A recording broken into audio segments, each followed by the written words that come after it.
I thought I'd jump on today and just go over some finishing, some polishing and cleaning up of a piece after it's been oxidized. So this piece is a little chrysocolla I cabbed a little while ago, and there's a little abalone shell in there. It's kind of hard to see in this light. It's kind of purples and whites, really pretty stone. And the piece itself is just a simple weave with some little ornate stuff going on. And here you can see a little bit of hammering at the top. It's a small piece, but I've just pulled it out of the patina, and as you can see, I did not leave it in the patina that long. I didn't think it really needed to be super dark. So I'm going to start with, let's drop them on the ground. These 3M discs, okay? So typically I'm gonna go in and I'm going to drop it in the patina, you know, for however long, depending on what I wanna see in the end. And then I rinse it. I do like to use a baking soda rinse to stop the process. So, you know, that's something that I do. And then I rinse it off, let it dry, and then I bring it over here to use these 3M discs. So you can get those on Rio Grande. They're not cheap, but they're not super expensive either. So there's a lot of different ones in there. Let me show that. There's a lot of different ones in there. They're different grades from an 80 grit all the way up to a 1 micron. You really don't need a lot of those higher grits for this type of project. I'll pretty much go between a pumice, which is going to give it a little bit of a matte finish, but it's going to pull a lot of crud off, and it will also fix little errors. Not a lot, but a little bit. And then I go to the peach and the 1 micron, which is the light green. So we'll just kind of go through that. This is our, did I put the right one on there? Yes, I did. It's so filthy, it's hard to see.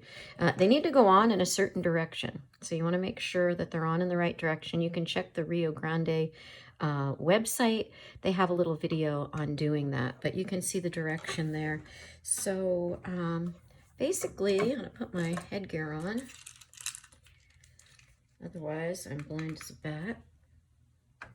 Basically, what I'm gonna do is just give it a little bit of a run through with the pumice. I'm not going to do too much, but what you want to do is, and I go back and forth. I do go back and forth and do different styles, but for the most part, you want to anchor your drill, right, by holding your thumb on the piece and your forefinger, and move the piece rather than move the drill. Sometimes I do move the drill, but it's good. It's a good practice to just kind of move the piece and hold the drill still.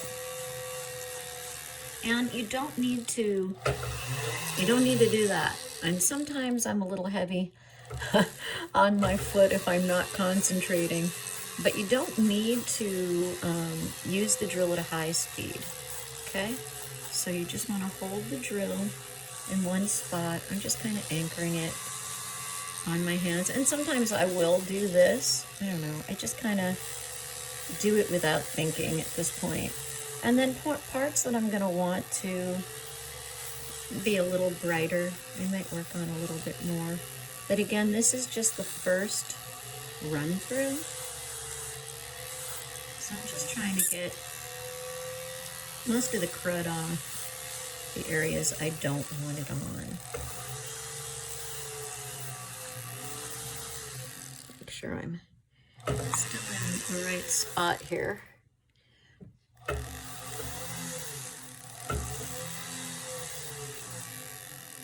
Just kind of moving the piece of the trim. Moving the piece.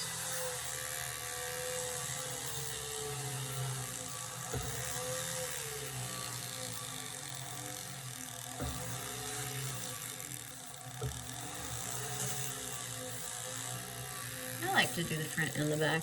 Pieces flip over, you know.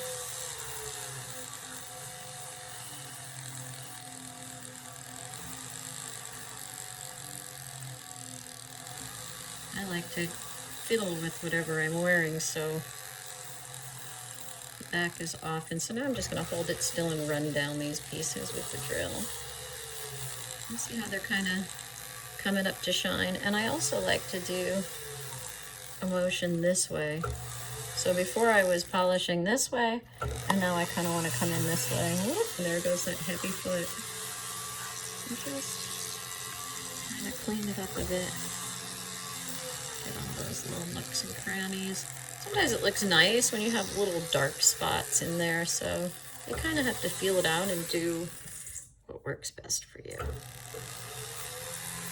All right, so I think that's enough with the pumice. And so you can see it's okay. It didn't clean it up to, you know, perfection, but it did pull the first layer off, give us some surface. So I'm gonna go ahead and change this. This is a little older Fordham, so I got a chuck in there, and we're gonna go to this one. Okay. All right, so we're just gonna bring that polish. Each one of these wheels will bring your polish up a bit. Okay.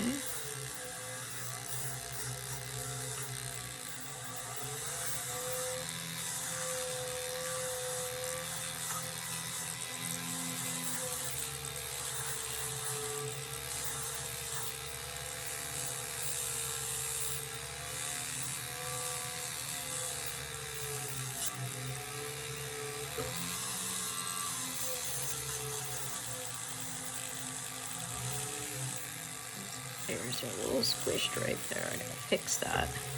Nice thing about copper is it's very forgiving, and you can go back and do little tweaks and fix it up a little bit. So you can see this is a good spot to see. As I'm going over just that bare wire, you can see that this one is bringing the shine up.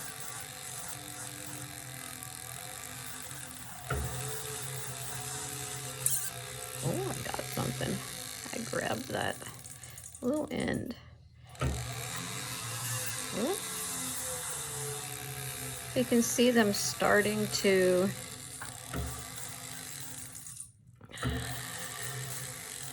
really pick up a little bit more of a shine.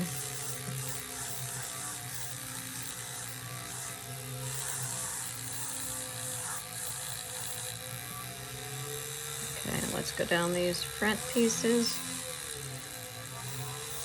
You can see that really coming up. So at this point, I'm going to also be looking at the piece to see where I want it to shine more, and just start really going over those.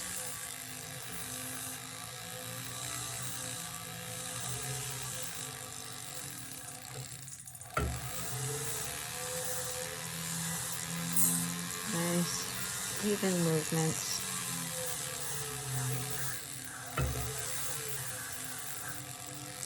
And these are getting a little wonky, but it won't be difficult to take a little plier and fix those up a little bit. But I do want to get some of this color going here. Let's see. Just want to get those ends a little bit. All right. And then we're going to go one more. This brand new micron. Now, I like to do between 4 and 6 individual discs. You tend to get, like you can see, this one doesn't have as many.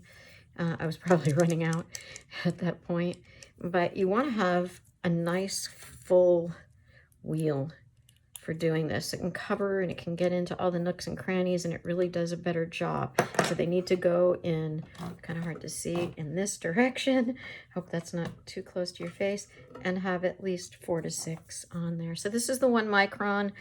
This is going to bring that color up a little bit, and I am gonna, to hold these still, I am gonna move the drill with this one.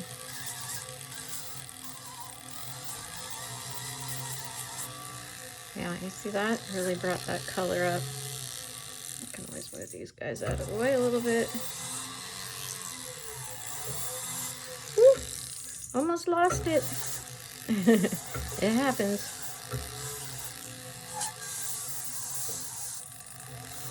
So as I go over it this last time, did you see that shine kind of come up? It'll really start to bring up the shine. And after this, I'm going to stick it in the ultrasonic. If you don't have an ultrasonic, I would use a jewelry cleaner of your choice with warm water, warm to hot water. Let it sit in there for at least 5 minutes. I like to use the ultrasonic with some heat. Let it sit for about 5 minutes. Rinse it off and dry it, and then use a polishing cloth. Any jeweler's polishing cloth is fine. I mean, there's all different methods. This is kind of the quick and dirty, using things you may have on hand. Okay, I do like to clean them further with denatured alcohol and such, and then seal them, and we'll do that in another video. I have a beginner wire wrap class coming up, and we will be teaching all aspects of the process, from discussing the wires and different gauges and what to use them for, and all the way through to patina and finishing. So this is coming along pretty well. It's looking pretty bright compared to where we started. I'm going to give it a little bath and then wipe it down with the cloth and get some real good shine on there for this piece. I hope that helps.